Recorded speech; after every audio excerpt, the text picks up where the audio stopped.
Hi, I'm Cody. I'm 22. I'm from Garrettson Beach. I play in the punk band Duluth. The band has been together for 6 years. I don't know of any venues in South Brooklyn for live music. You gotta take a train and a bus to go to the city or North Brooklyn, and then you're stuck there at 1 in the morning, and it's an hour and a half to get home. I don't spend time in North Brooklyn unless I have to. I think the scene in North Brooklyn's a little pretentious, and I feel like people aren't really genuine, and not really about the community in North Brooklyn, like their music scene, because they're just everyone's interchangeable. No one's really stands out to me. Do it yourself, basically. It's making your own clothes or finding your own way, or you can't afford a guitar case, so you use a garbage bag and or you book the show yourself, or I think a lot of people claim to be DIY because now it's a trendy buzzword.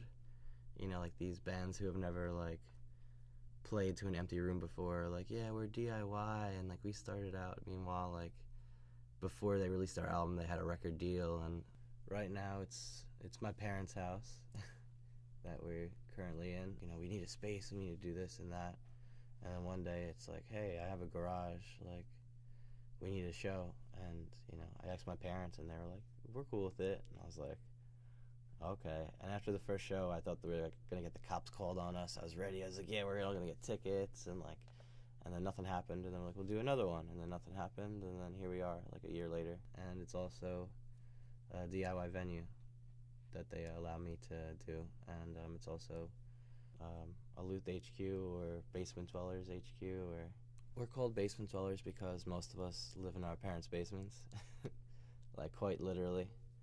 A band comes from Philly or somewhere, and then they're hanging out after the show with us, drinking, listening to music, and we make friends. We're not trying to profit. No one makes a profit off these shows.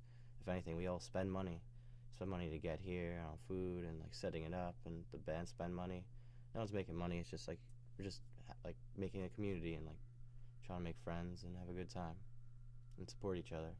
And then besides that, there's people who help, Kevin and Ben with their radio show. They're contributing to the the scene. Punk Islands, it's all ages DIY music festival, and DIY means we're not really funded by anyone. We all raise the money ourselves. Punk Island usually goes over well. Yeah, there's usually around 1,000 people there. I've experienced Frank's Basement more than I've heard about it. I was at the first show and the last show. I believe they had a good intent, It definitely inspired a lot of people and a lot of things, Definitely inspired what I do. We're all hoping for longevity with this. The eventual goal would be to have our own legit venue, preferably in South Brooklyn or somewhere accessible to people from South Brooklyn.